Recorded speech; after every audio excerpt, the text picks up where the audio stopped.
Welcome to the Fitness Professional Online Radio Show, where you get access to fitness industry news, tips, and insights from professionals around the world. Visit us at fitnessprofessionalonline.com. And now your host, Doug Holt. Hello everyone, and welcome to a new edition of Fitness Professional Online Radio Show. I am your host, Doug Holt, and I'm excited to be here with you today. We're back to a regular schedule. We'll be releasing new radio shows every Monday. We try to answer your calls here on the show, as well as bring you some of the freshest information in the industry. In this episode, we're going to talk to Doug Balzarini. He's got a great first name. Can't beat that there. For those of you that don't know Doug, let me give you a little background on him. Doug's been in the fitness industry for the past 14 years. He was originally from Massachusetts, where he earned his undergraduate degree in exercise phys and had his first personal training job. He moved to San Diego in 2000 and worked for the American College on Exercise, ACE, for about 5 years before starting his career at Fitness Quest 10 as a personal trainer and strength coach. That's down there with Todd Durkin, for those of you that also don't know that. He was there from about 2005 to 2011 and worked with clients of all ages and abilities. Since being in San Diego, he's completed some graduate work in biomechanics at San Diego State University, competed in multiple grappling tournaments, and has earned 10 additional certifications. That's quite an accomplishment. Doug's website is www.dbstrength.com. But first, I just want to let you know some new updates here at FPO and what's going on in the industry and some little news and updates. We have our new edition coming out. We have a new edition that comes out on the first of each month. A lot of great content coming. As most of you know, we release new articles weekly, let alone the new edition just as the features that we hold back, releasing them because they have a little bit more pizzazz and a little more timely for the additional use. Our editors are always hard at work. Special thanks out there to Darcy and Viju, who are editing the content on a daily basis. Those guys are amazing. Our event section is growing rapidly. We had a question come in the other day about why we don't have more international events. Well, simply, we just don't get any information on them. So if you're out there listening and you are overseas and you have an event going on that you would like us to share with the community, we're happy to do so. Check back into the forum. We've redesigned the forum. It's got a lot of information in there. Getting a lot of views on the forum, and the posts are continuing to grow.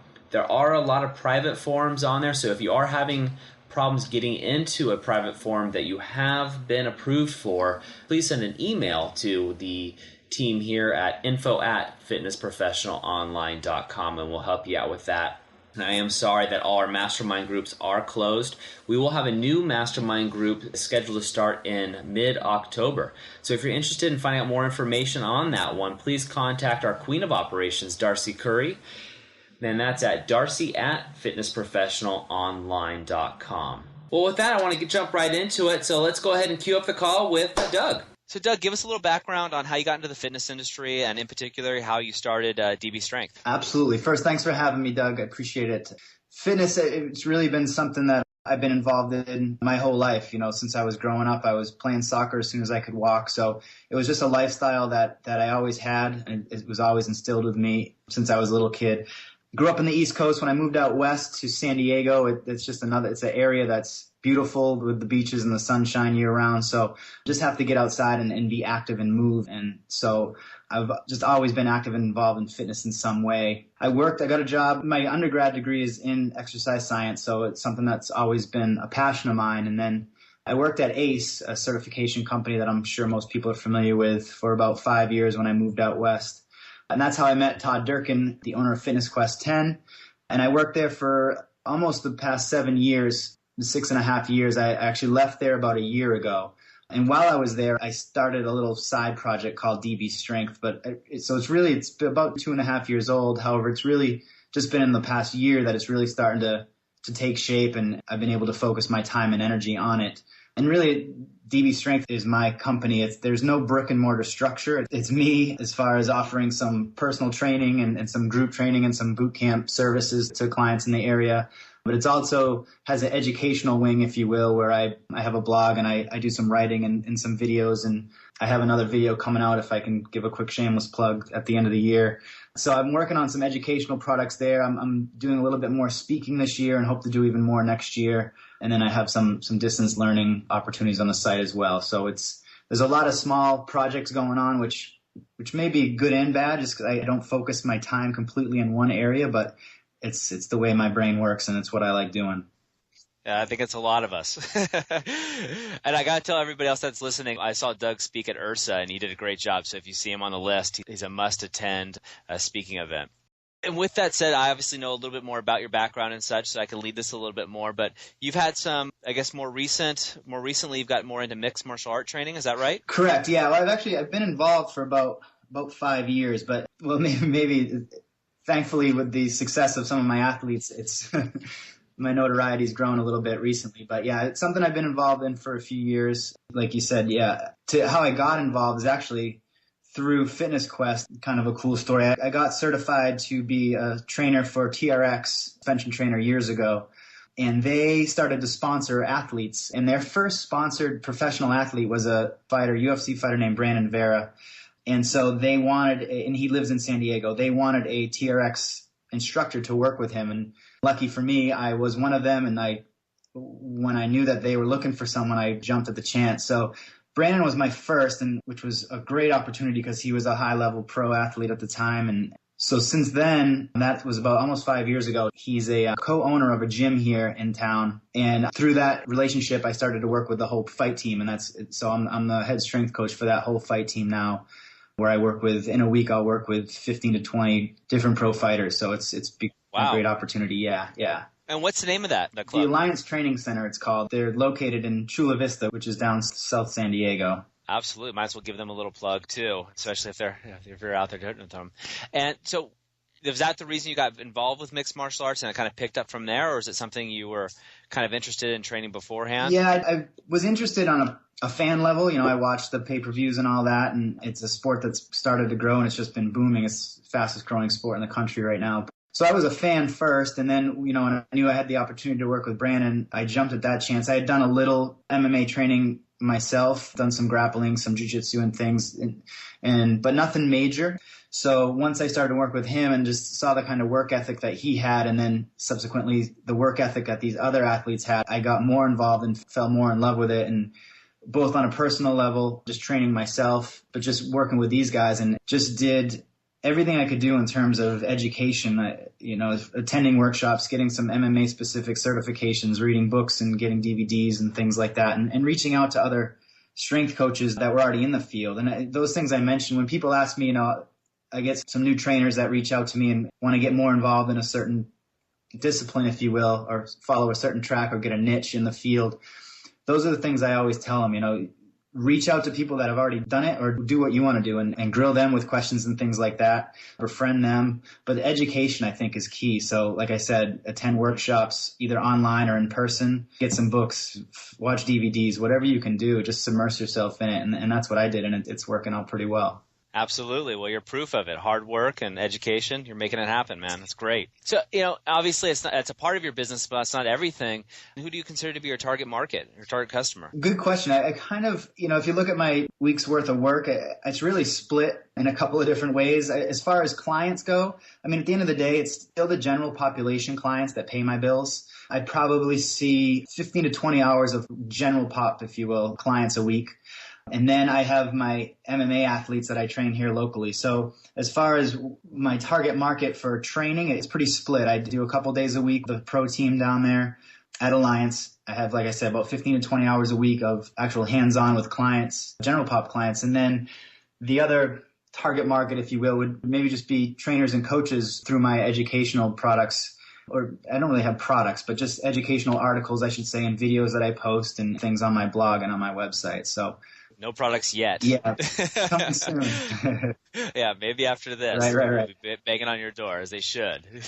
A lot of times we get a lot of new trainers that come on, people that have just entered the industry, and I know you've worked a lot with people like that. What for you was one of the biggest challenges starting out? Well, I think when I went on my own, when I started to work with Todd at Fitness Quest, we actually had the luxury where Todd's one of the best trainers and speakers and just personalities in the industry. So when being a trainer there, we had the luxury of really not having to sell. People were coming to his door, looking for trainers. So once I went out on my own and left there, I definitely didn't want to burn a bridge or, sort of steal clients or say, hey, I'm leaving, come with me type of thing. Because I still have a great relationship with Todd and wanted to keep it professional. So I think the biggest challenge for me from a training standpoint was clients, to start to rebuild that base, if you will. And at the end of the day, it's still a challenge. Another challenge for me personally is, I have this DBStrength quote unquote business, but I'm really a one-man show. I mean, I have some support and things as far as web support and some referrals, nutritionists and chiropractor and things like that. But so being a one-man show and I don't have a home base. So I guess another challenge for me is not to have a brick and mortar structure. Don't have a home base to refer all my clients to. So I guess those would be two challenges, no space and just how do you build that client base? Yeah, and the flip side of that, though, is you also don't have the overhead, right? And that's that. Absolutely, yeah. My monthly overhead bill is nice when I'm going to the park. Absolutely, or vacation for that matter. That's fantastic. And leading off of that a little bit more, what would you consider one of the key components that's kind of led to your success? Obviously, you had a shot, you took it, and you're prepped for it. What above and beyond that, do you think led to your success and where you are today?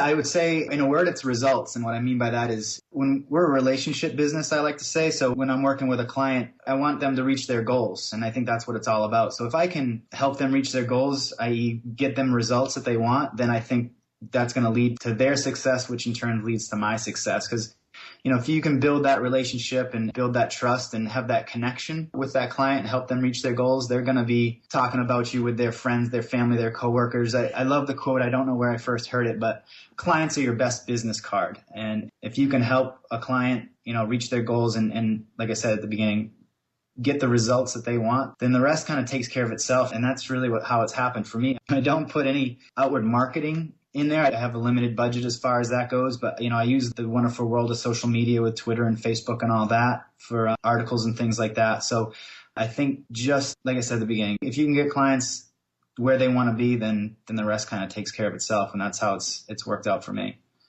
Well, absolutely, and luckily for you, not a lot of people do that. Unfortunately, yeah. Yeah, a lot of promises, not a lot of delivery. It's the name of industry, sadly, but people like you are delivering it. When we talk about things that are happening for you or things that are going in the industry, do you use technology a lot? You mentioned social media. Talk to me a little bit about what you're doing with that. Yeah, I do use social media. I mean, like I said, kind of a one-man show, really. So I don't have any PR person or company hired to help me get clients or help buy my DVD or things like that. It's really all word of mouth. And what I mean by social media is just anytime I'm writing from an educational standpoint, if I'm shooting a video or if I'm writing an article, I'm putting it through all my social media channels. And when I say social media, I have my website, and then really there's Twitter and Facebook that I use the most. You can't beat the cost of those other than it takes an hour a night of my time to, edit a video and throw something up. So I definitely use those. From a client standpoint, if I can get a testimonial or things like that from a client and I can post that, either whether it be pictures before and after or even just a quick video of someone speaking, I think the video is really, really powerful. I like to get some written ones now and then for the website and things like that, but a quick video testimonial. And some people it depends on the person. Some people love it. They just want to be in front of the camera. You got those types of excited clients. But if there's some that are shy, it's not for everyone. And I have no problem kind of rewarding someone. Say, hey, if I'm looking to get 2 more clients, if I can get a testimonial from you, I'd love to give you a free session, something like that.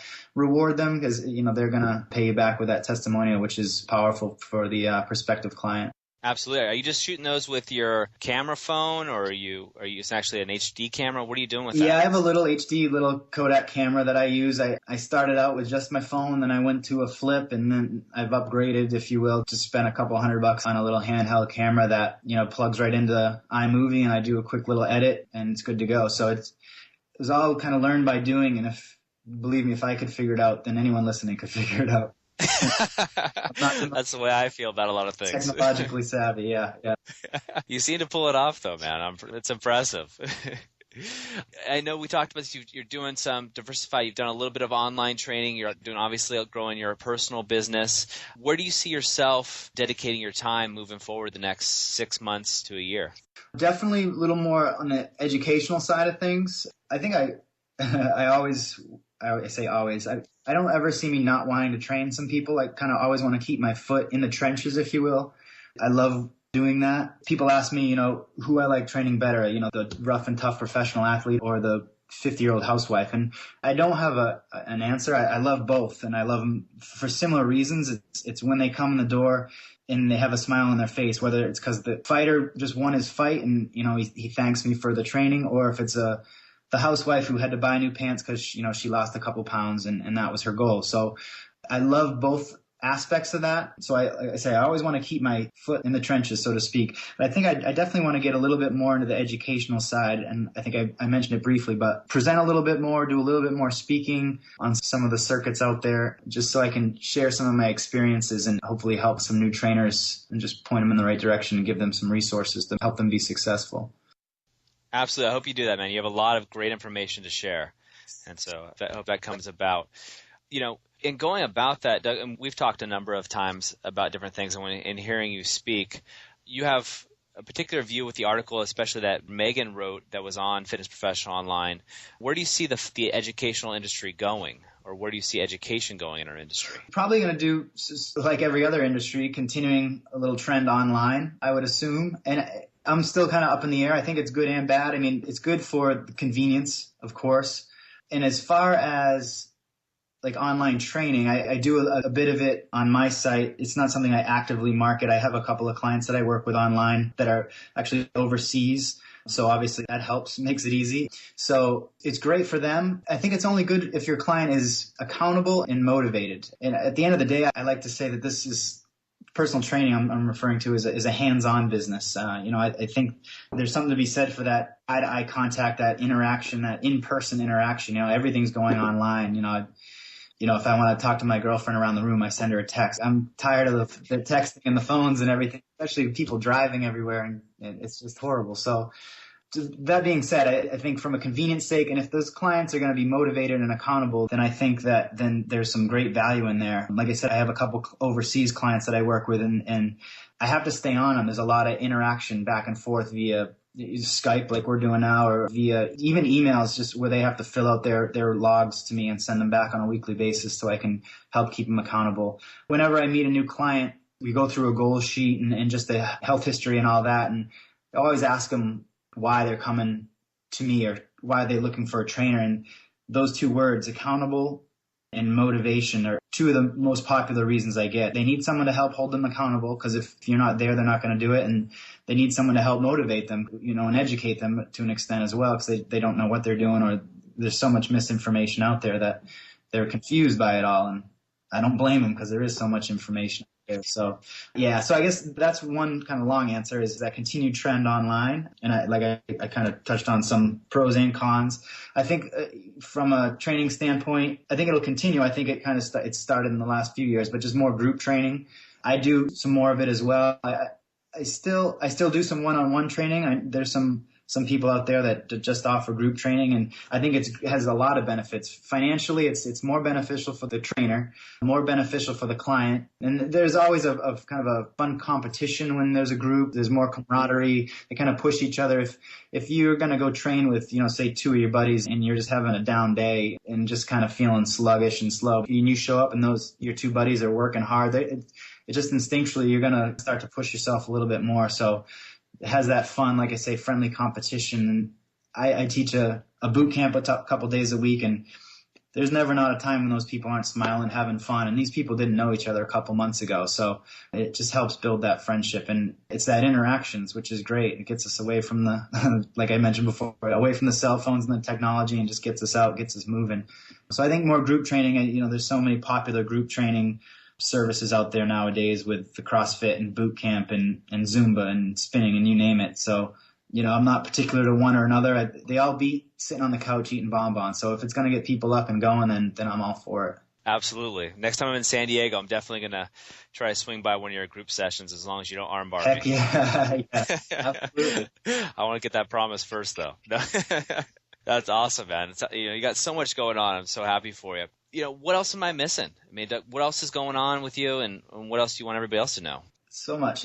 Well, for me personally, like I said, I want to get more into the educational side of things. So Most of my educational things right now, at least for the rest of this year, are still geared a little bit more towards that MMA branch of DBStrength, if you will. So I'm actually going to be offering a workshop in October down at that gym at Alliance. It's kind of a hands-on workshop. That's going to be some PowerPoint presentation, but also hands-on. So it's a workshop that's the first weekend of October, on October 6th, that I'm working on now. Actually working on the PowerPoint presentation this week, just trying to update it and get it ready to go. So it's top-notch. And then I noticed you were approved for some NSCA CEUs for that as well. Yes. So if people are looking for those, they need to cruise on by. Heck yeah, thanks. Yeah, I just got that approved. So yeah, that seems to be helping with sign-up. So definitely want to be providing that good education. I've got another DVD coming out hopefully by the end of the year. It's the DVD world is, I say DVD world. DVDs are slowly kind of fading away, but so I think it's going to be a DVD project / digital download as well. I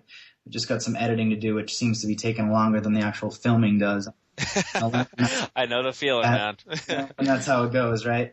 So I've got those two projects, and come 2013, like I said, gonna hopefully be out there speaking a little bit more. I'm hopefully at IRSA again. I'm going to be speaking at the ACE conference, which I believe is in May.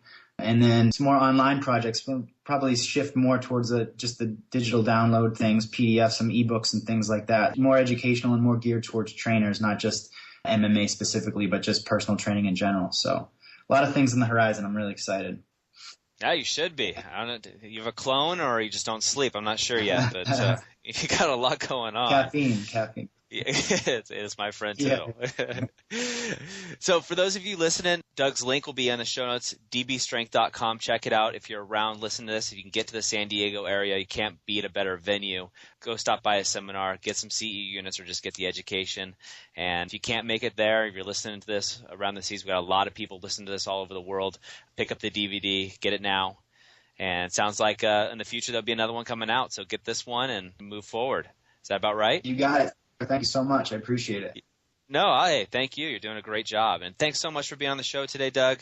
Again, we'll put this all in the show notes for everybody listening. You can actually go on there and get direct links to Doug's website, more information. And then if that's okay with you, Doug, we'll link it to your Facebook page and people can reach out to you directly if they have any questions. And I don't know if you offer a mentorship or a mastermind type situation like I know Todd does, but you think like you'd be a great resource for people out there. Yeah, no mentorship at the time, but definitely Facebook. I'm pretty active on social media, so anytime someone wants to ask me any questions or things, they can definitely connect with me there for sure. There you go. You guys can all stalk Doug on Twitter, Facebook, and YouTube, it sounds like. Hey, thanks a lot, man. I really appreciate it, and let's touch base again soon. Please do. Thank you so much. What a great interview. Doug's up to so many good things. I mean, you think about it. Mixed martial art training is the cutting edge of the industry. There's so many young strength coaches and personal trainers trying to break into that industry, and Doug is just a wealth of information. So, Doug, if you're listening out there, thank you so much for joining us. Can't wait to see what else you got going on, and I'm personally going to try to make it out to that October seminar. If you guys are out there, San Diego is beautiful, and it's a great time to take the family on a vacation. Get those CEUs.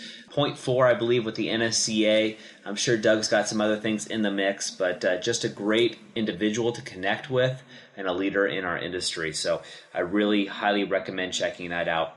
Please visit us at fitnessprofessionalonline.com. Get the latest industry news and updates. And other than that, that's a wrap for us today. So from Darcy, Viju, Aaron, Shannon, and myself here in the studio, have a healthy and productive week. Thank you for listening to the Fitness Professional Online Radio Show.